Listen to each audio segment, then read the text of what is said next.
বৈষম্য বিরোধী আন্দোলন চলাকালীন রাজধানীর মিরপুরে গুলিতে বিএনপি কর্মী মাহফুজ আলম শ্রাবণ হত্যার অভিযোগে সাবেক প্রধানমন্ত্রী শেখ হাসিনা, অভিনেতা ইরেশ জাকের সহ 408 জনকে এজাহার নামীয় আসামি করে মামলা দায়ের করা হয়েছে।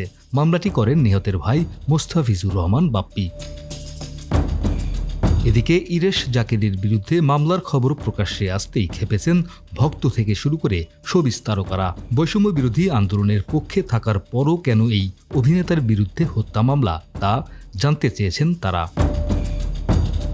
সংস্কৃতি উপদেষ্টা ও চিত্রনির্মাতা মোস্তফা সরওয়ার ফারুকী ইরেশ জাকেরের বিরুদ্ধে করা মামলাকে অত্যন্ত বিরক্তিকর বলে মন্তব্য করেছেন।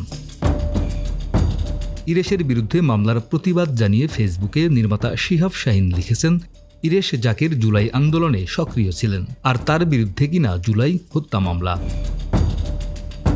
নির্মাতা আশফাক নিপুণের কথায়, আগস্ট মাসের 1 তারিখ ফার্মগেটে আমার সাথে, আমাদের অনেকের সাথে পুরোটা সময় ইরেশ জাকের এবং তার স্ত্রী দাঁড়িয়েছিলেন জুলাই হত্যাকাণ্ডের প্রতিবাদে।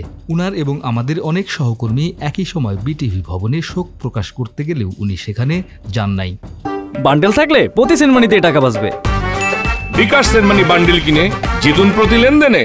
এ ধরনের গায়েবী মামলা যে জুলাই গণহত্যার মূল আসামিদের পরিত্রাণের পথই সুগম করে দেয়, সেই দিকটি মনে করিয়ে দিয়ে এই নির্মাতা আরও লেখেন, ওনার প্রতিষ্ঠানের বিরুদ্ধে দুর্নীতির অভিযোগ নিয়ে তদন্ত হচ্ছে, হোক, কিন্তু ওনার বিরুদ্ধে হত্যা মামলা নিতান্তই হাস্যকর। প্রতিবাদ জানিয়েছেন অভিনেত্রী আজমেরি হক বাঁধনও। তিনি লিখেছেন, আমি এখন জীবনের এমন এক পর্যায়ে পৌঁছেছি যেখানে আমি সঙ্গে সঙ্গেই সবকিছুর প্রতিক্রিয়া দেখাই না, তবে কখনো কখনো নীরবতা যেন বিশ্বাসঘাতকতার মতো মনে হয়। ইরেশ সব সময় সত্যের পক্ষে থেকেছেন। ছাত্রদের সঙ্গে, আমাদের সঙ্গে প্রতিটি সংগ্রামের মুহূর্তে তিনি ছিলেন।